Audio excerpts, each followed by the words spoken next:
Welcome in, party people. We are going to be reacting to Ruslan and Preston Perry as they give their thoughts on the red pill ideology and a lot of good stuff that was shared here. And I want you to stick around because there is a huge thought that I want to share with you that I think sums up a lot of what's discussed in this video and something that I think you'll be able to take away as you navigate through your relationships with the aim to build happy, healthy, whole, and biblical relationships in your life. It kind of first exploded with the Kevin Samuels, and then you saw the Fresh and Fits, and then now it's the Andrew Tates, and it's like this whole community of folks that are saying some of these half truths, but like with very wrong conclusions and prescriptions. Absolutely. Yeah, I think that's exactly what it is. I think a lot of times people grab these half truths and they identify with the truth in it, and then they run with it and don't really realize how far from God's design that a lot of these ideologies are. Yeah. Man. All right. I'm not going to stop it all the way. I'm not going to stop it. I'm not going to react all the way. I just got to say this. I got to say this. Okay. I got to say this to everybody who is rocking and moving with a red pill mindset, community mindset. I just have a question that I want you to consider opening this up, because a lot of what he says here implies a system of truth. So my question to you is, what do you believe to be true? This is really where red pill loses a lot of ground in my humblest opinion, because even though red pill can advocate to you some truths that you can walk outside and see with your own eyes, right? The statistics of men, loneliness of men, men being the most lonely, most likely to commit, right? Most likely, most depressed, all these different kinds of statistics that we could give out to men, even when it comes to men in relationships, right? All these different kinds of things. Those are truths that are presented in front of people, as they just stated, but the conclusions are so crazy. The conclusions are asinine, to say the least. But I think the conclusions get where they go because a lot of what's being fed into men who are wounded, who are hurt, who are broken, is encouragement to act on the impulses that are naturally there when certain things take off. Let me go do something that gets rid of this feeling and allow me to kind of coat and cover and wrap this wound, but not really heal it. And as a response, right, there's a lot of victim mindset taking place. It's all women and it's not any of us. It's not any of our faults. They have too high expectations. They have all this other kind of stuff. And so it's not on us that this relationship fell apart, that this didn't get to what it should have been and what it could have been. No, it ain't our fault. It's all the women. And that is very impulsive, very passionate.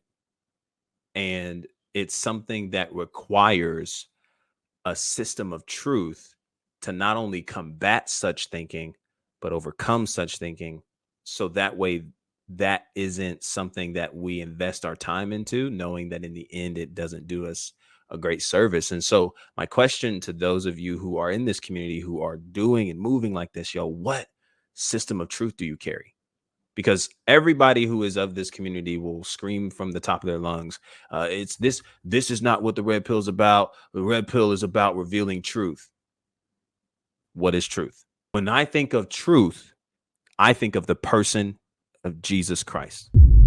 So what is truth for you? And if you're somebody who agrees with my former statement about truth being in the person of Jesus, there's a lot of issues that we have to work through if we're going to stick to the prescriptions red pill's giving us and at the same time proclaim to be a believer. I'm not questioning your salvation. Please don't hear that. What I am saying, however, is that there's just a lot of struggle there, because a lot of what Jesus describes to a man to be in him in kingdom living, not just in a relationship to another woman, but just as a man of God, very different compared to the prescriptions given in the red pill community. Right. And I think when I think about the red pill community, it's hard for me to think about them, not to think about Hebrew Israelism, in the sense that if you go to the African-American community and talk to young Black boys who just converted to Hebrew Israelism, they did so because the Hebrew Israelites came and they filled a deep longing and a need and a void for African-American men, right? They felt like they wasn't heard. They were wounded by America. And I think the red pill community was able to be successful is because they capitalized off the wounds.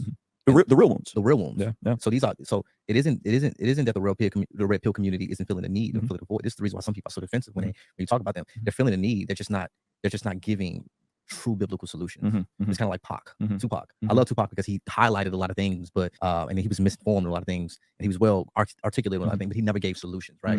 And he even said himself, I don't know the way. I'm just trying to point somebody a highlighted issue, and so somebody who do know the way can pick it up and carry it, right? Yeah. And so I think with the red pill community, there have been a lot of men who have been wounded by women. There have been a lot of men who have experienced rejection, experienced heartache, or whatever. And I think the church has done a poor job of really sitting with these men and who've been divorced. I mean, a lot of times the woman is consoled in some of these spaces, or if like the church is curated for women and not men. And so, but I also think that the space can be a little problematic because I think what their view of headship is wrong.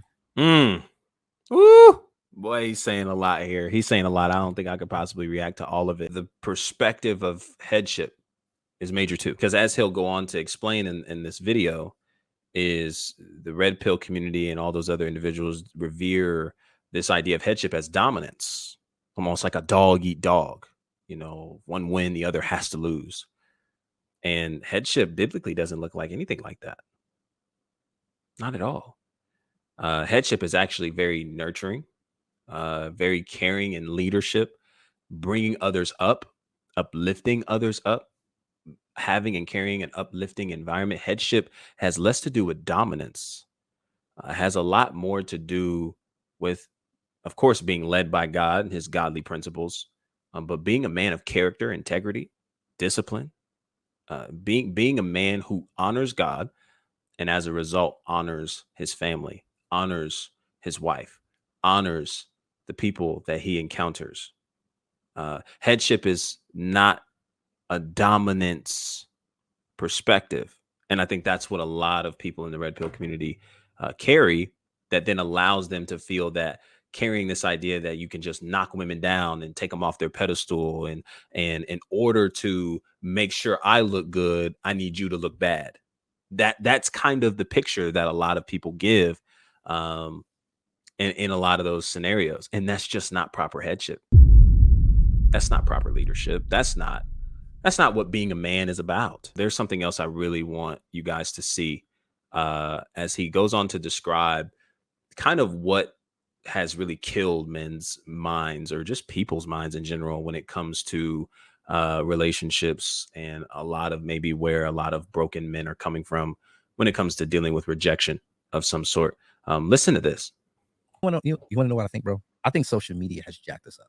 Of the men who are just so irritated by a particular type of woman, they're never talking about the modest woman that they never noticed. They're always talking about the woman that Instagram and social media and society kind of puts on a pedestal, right? A lot of these women kind of be out of their league anyways, right? And vice versa. And so like you generalize all women, and you really kind of wound or even offend a lot of women who are made in the image of God because you went for a particular type of woman that rejected you consistently, when that's just not the overall heart of women out there. Right. And so like yes, there are women out there who are materialistic, who are money hungry, who are gold diggers and all of that. But it's like, no, social media presents a particular type of woman and you're attracted to that. You're like, your heart wants what the world has offered. And then when you try to go for it and you don't like it, it's like, no, it's so many women that I know personally, they be like, what? But nobody talks to them, right? Because they ain't on social media showing their, body. You know what I mean? And by the way, not everybody is even on social media. Right. There's a lot of women not on. Bro, let's just slow down for a second. I'm gonna pull out the Bic. Yep. It's getting that from me. It's getting that, 'cause that was fire. Okay, it's getting that from me. Okay. Look. Social media. I 1000% agree. And as he'll go on to say in the rest of this video, we're gonna actually scale back a little bit because there's something else I want you to see before we give our final thoughts. But this is something that is so interesting to me, how social media has created a lot of standards for men, for women, in terms of what to look for, what's attractive, right? Social media culture has a way of putting out a lot of stuff in front of you and telling you this is what it means to be a 10. This is what it looks like to be attractive. This is the prototype woman that you should look for. And you think of the IG models, you think of the women who got all the followers and everybody's thirsting after them. They're posting thirst traps and all this other kind of stuff, right? And so then the more that we feed ourselves into that, the more that programs us into thinking that this is what's attractive. So now my whole entire list changes, right? My whole entire desire changes. Now I want what everybody else is saying I should want. I should want that 10. I should want that IG model. I should want that girl that reflects that IG model or whatever the case is. And man, it's so dishonoring and really disrespectful to so many good women, and vice versa for women to men. It's so disrespectful and dishonoring, right? When we really consider that the like just how out of order that is to women of God, to men of God, to people of God. Because you no longer allow yourself the opportunity to get to know somebody, build a genuine relationship with somebody. You no longer leave the door open for connections with other people. But my question is, why is that even an appetite for you? You know what I mean? Is it because social media told you that should be your appetite?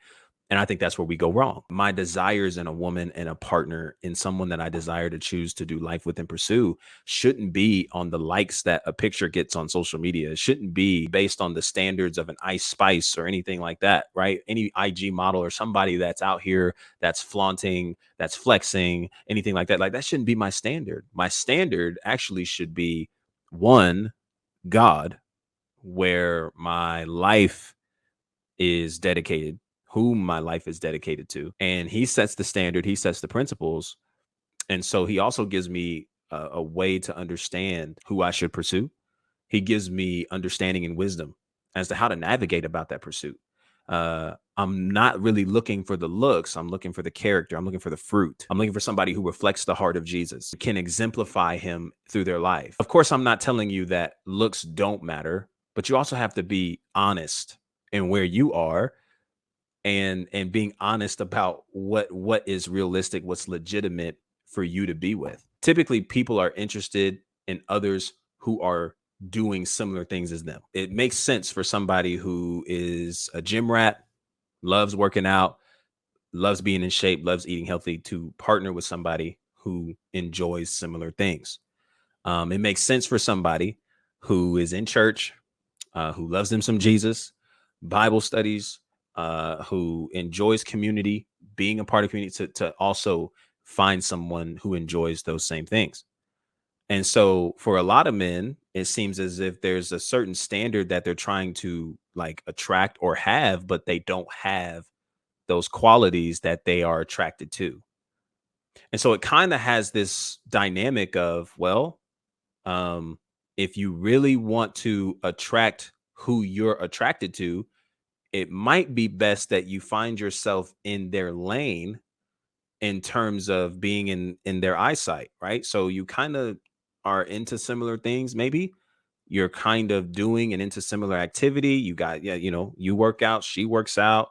You go to church, she goes to church. You read your Bible, she reads your Bible. Like, those small things that obviously can create a lot of conversation compatibility. And hey, it builds momentum, right?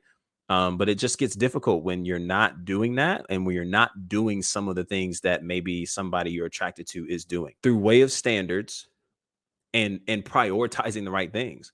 So just because somebody is cute and attractive, that doesn't mean that I have to go put myself in harm's way by trying to get involved in things that they're involved with, when the things that they're involved with aren't beneficial and aren't godly, aren't centered on biblical principles. Like I shouldn't want to get myself involved in trying to be some kind of macho man, some dude that's, trying to get all the body gains, all the finances, and brag about it on social media for the sake of trying to get some girl who I guess may be attracted to some of that. Like, no, I think you got to, again, question, as we'll kind of back up and look at what Preston says, question why you're attracted to them, question what makes you attracted to them, right? Question all those things, because that's important. But when we come to this part right here, social media kills it.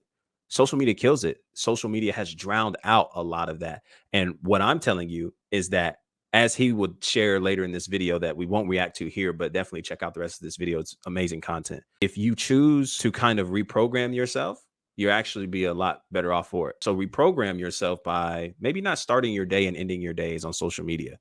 Maybe not spending majority of your time and leisure time on social media. Maybe go outside, meet some people, be involved in community. But more importantly, get in the scriptures. Learn what God has to say about relationships and how you ought to navigate them. After all, he's the creator. That is the most optimal way to grow in our relationships, to navigate in our relationships, and to do relationships right, and not be so willing to give into impulses and passions in order to get over wounds.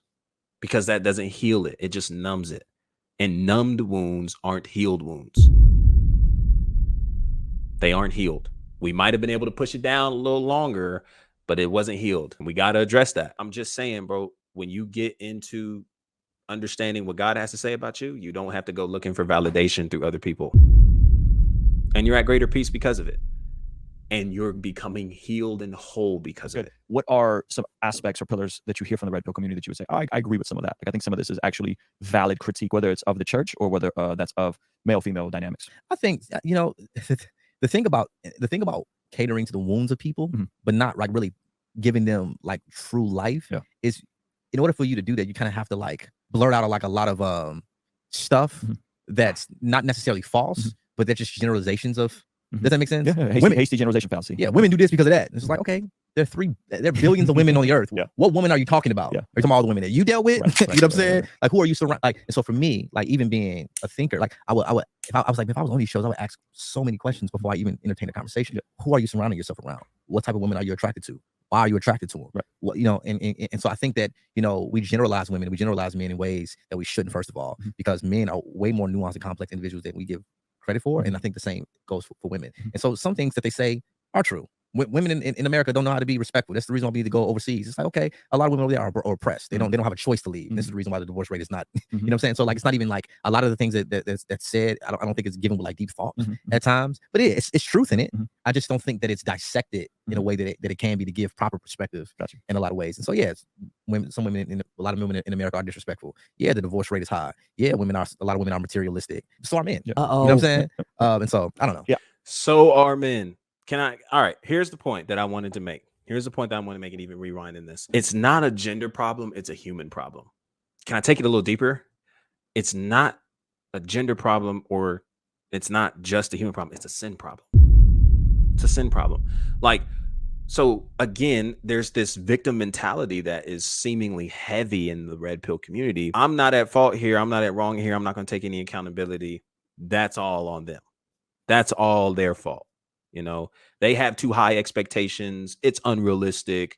This is crazy. I had nothing to do with this. This is not my fault. Here's the problem with taking that up so fast. And it's not to say that somebody on the other end couldn't have had that. But I'm thinking of, again, when you come to the perspective of generalization, it's easy to take that and then apply that to every woman you encounter, every woman you see, when that's just not it. It's a human problem. I think this is something that I feel like you might not like me for this, but I'm going to say it.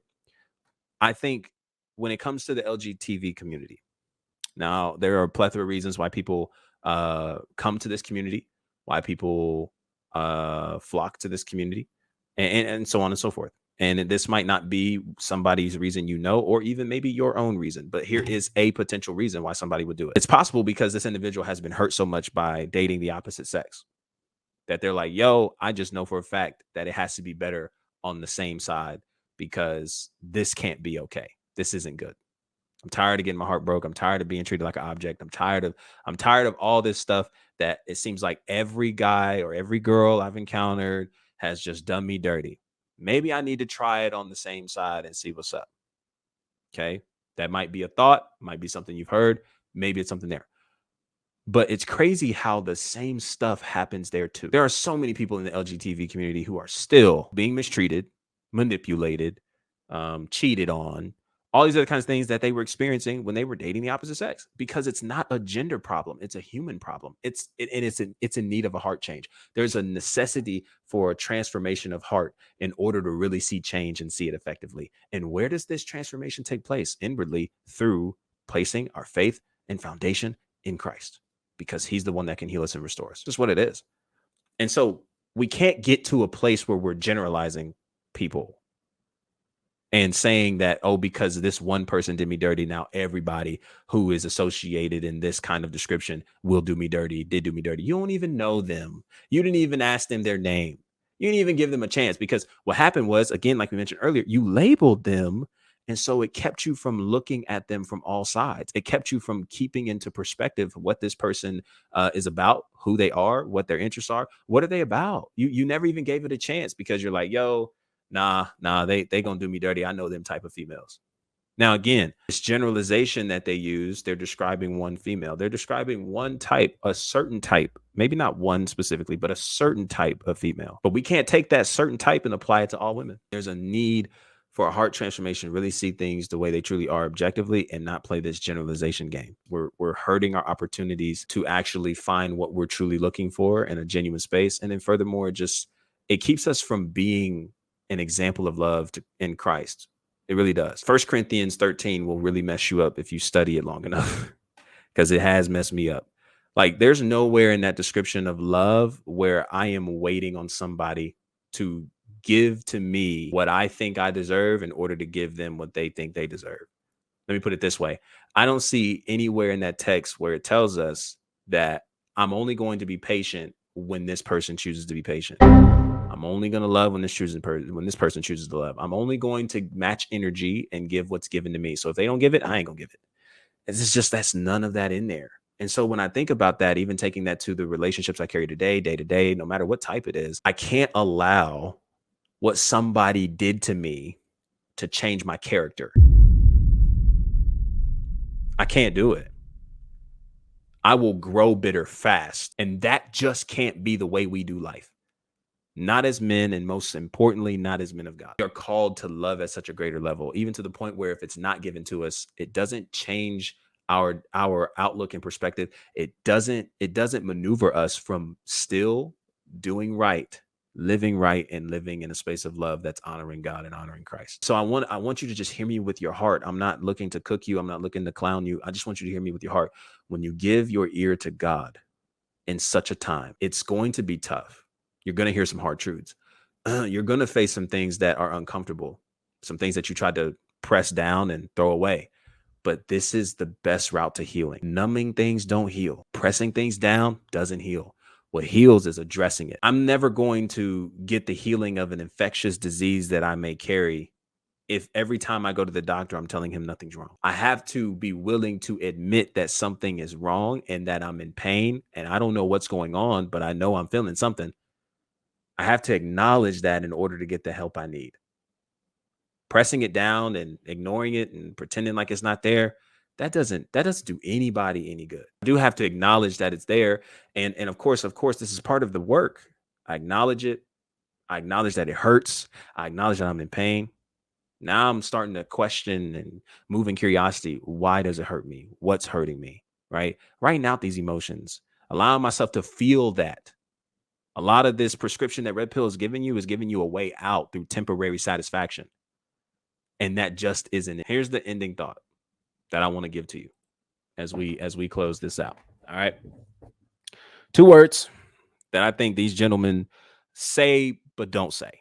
Eternal perspective. Anytime that I look at something with a short-term perspective in mind, I'm never considering the consequences of the decisions I'm making. I'm never considering what things may look like years down the line as a result of what I'm doing now. Considering that we all are going to put the pieces back in the box. For real. We're all going to put the pieces back in the box. I died, you died, and our bodies are going to decay. When I think about that and I think about the eternity that awaits me, that will be way longer than the short-term life that I live here, I have to be willing to think ahead like that, because there's a whole lot more at stake for the decisions I currently make than just what the moment is presented with. If I'm really going to get to a place of being healed and whole, healthy, living biblical relationships, I got to think with eternal perspective.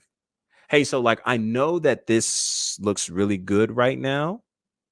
But I know the ripple effect that's going to cause as a result of me doing that. Like, I know that I really want to get rid of this pain I'm feeling deep in my heart. So I really want to run to the drinking. I really want to run to just get my dog on. I just want to get my dog on, say, fluff these girls, fluff these guys. I want to get my dog on. But in reality, we know that in the end, that really doesn't do us any good and any benefit, because what's crazy is, as we're doing it, when we're done doing it, night in and night out, there's a reason why we keep going back to it every day. There's a reason why we ain't left the club scene and we ain't left the drinking scene, because I'm still left with the same feelings that I had when I first took the sip, when I first took the dance floor, when I first got in the bed. I'm feeling the same thing. And it's not really dealing with the core issue. It's not helping it. Those are the moments where you wish you would feel anything than what you're currently feeling. And we get that. I get that. I'm telling you, I experienced this.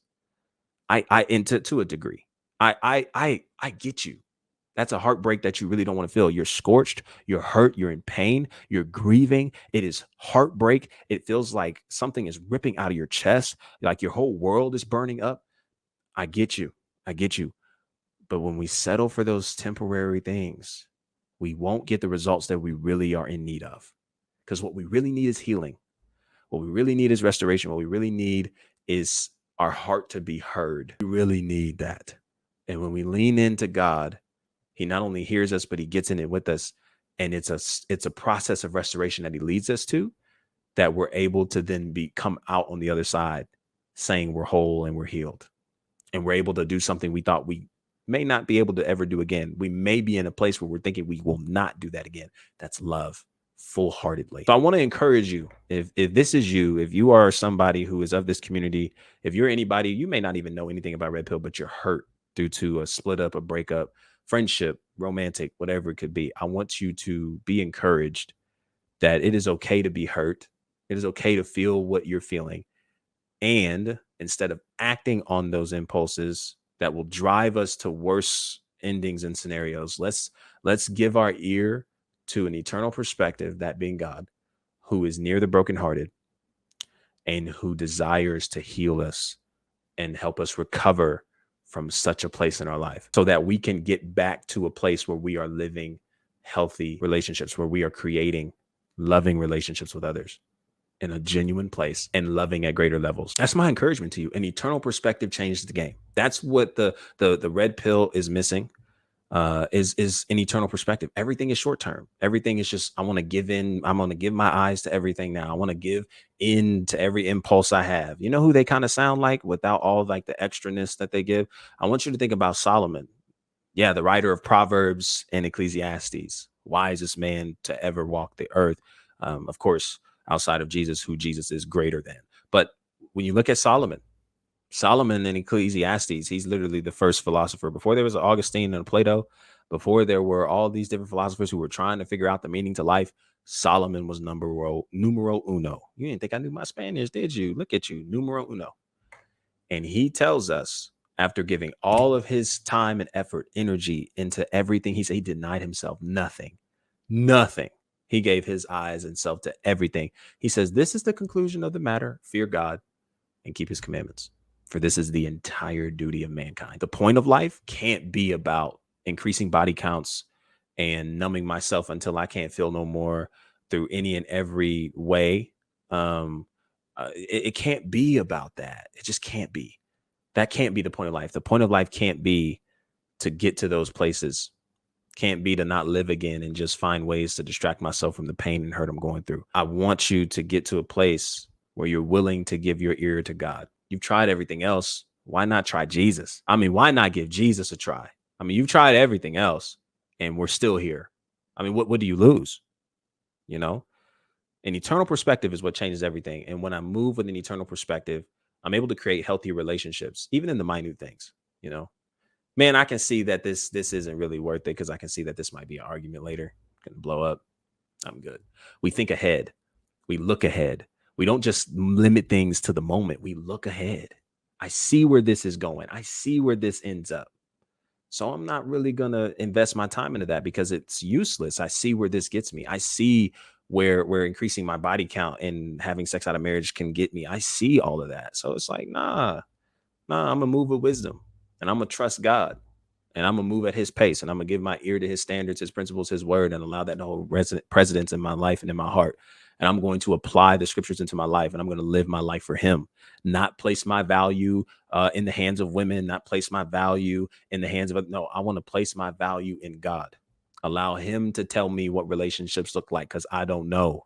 I've tried my way. It don't work. I want him to tell me who I am, because he created. So now I'm encouraged to rest in his love, recognizing that I will never be more loved than I am right now. I'm already chosen. I'm already desired. I'm already loved. I don't need to go seek the validation of other people. I don't need to go seek the validation of this place and position for the sake of feeling good. No, I already am loved right where I am. And this healing and restoration is for me, nobody else. And I need this. And I need to give my ear to God and watch him turn some things around. So listen, that's it. That was the 2-word eternal perspective. I think Preston, Perry, and Ruslan did a phenomenal job here. Y'all definitely check out that entire video. Link is in the description. And man, this was a kind of a new format for your boy. I'm gonna try to bring some more reactions. Y'all definitely comment below if you enjoyed this, if you got something out of this. What were some takeaways? And if you want anything specific to be reacted to that centers around relationships, that centers around anything like that, send it your boy's way. Leave a comment below. Reach me at my socials that are down in the description below, and we can get something popping and make something happen. All right. So your boy appreciates you so much for checking out this video. We're dedicated to building happy, healthy, whole, and biblical, the most important factor of all things, biblical relationships. And I'm so excited that you're along with the journey. Please don't forget to subscribe, turn on the post notification bell so you'll know when we're posting, and share this with a friend. Let somebody in on this. Hey, yo, come check this cat out, man. Drop some thoughts on a reaction. Go ahead and let it happen. All right. Your boy appreciates you so much. And until our next conversation, our next meeting, be easy and be breezy, my friend. Peace.